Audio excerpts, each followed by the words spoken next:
زمنګ په معاشره کې داسې باهمته او خارقخي خلک موجود دي کوم چې د نامناسبو حالاتو باوجود هم چې کوم یې ځان له منزل خوښ کړی نو بیا یې هغه ترلاسه کړی د کراچۍ په یوې یونیورسټۍ کې د سکیورټي ګارډ ډیوټي کوونکي اختر نواز قصه هم څه دغه رنګ ده.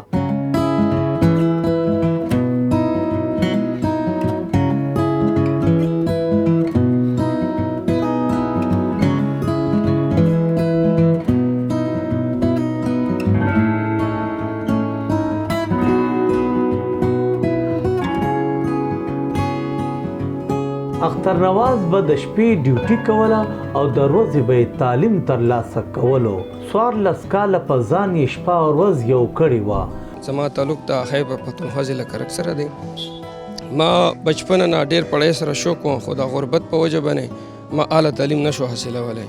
والد صاحب مې بیمار وم او زه د یو مور پلار یو بچی وم.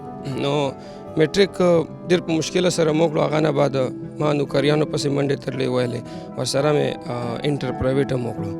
نو کله چې ما ته د کراچي یونیورسټۍ کې نوکري میلو شوله د سیکیورټي ګارډ د یونیورسټۍ ماحول ما وکتو پړه لیکه معاشره پړه لیکه خلک میلو شول. نو الحمدلله ما بی ایم وکړله ماسټر ان کریمینالوجي ته داخله واخیسته. الحمدلله فرست ډیویژن کې مې ماسټر هم وکړو. پچھلے 3 کاله لګاتار شپه او ورځ محنت مې وکړو. ما خپل ام فیل کمپلیټ کړو. اختر نواز اوس د کراچۍ تر ټولو لوی جامعه کې د کریمینالوجي استاد دی. د پښتنو ځوانانو ته زلموی ته زه دا میسیج ورکوم چې خدای ته وګورئ چې خپل وخت مه ضایع کوئ او خپل کوشش ته دا وکړئ چې خپله توجه د پړۍ پله ورکړي.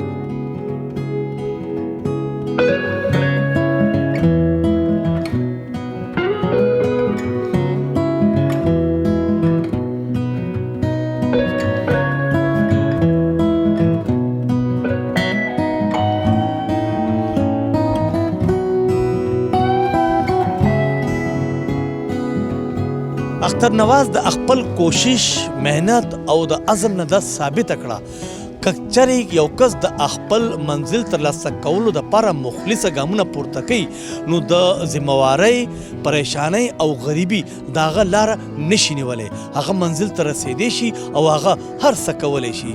کیمرامین هادي سره نعمت زاده، خیبر نیوز، کراچۍ.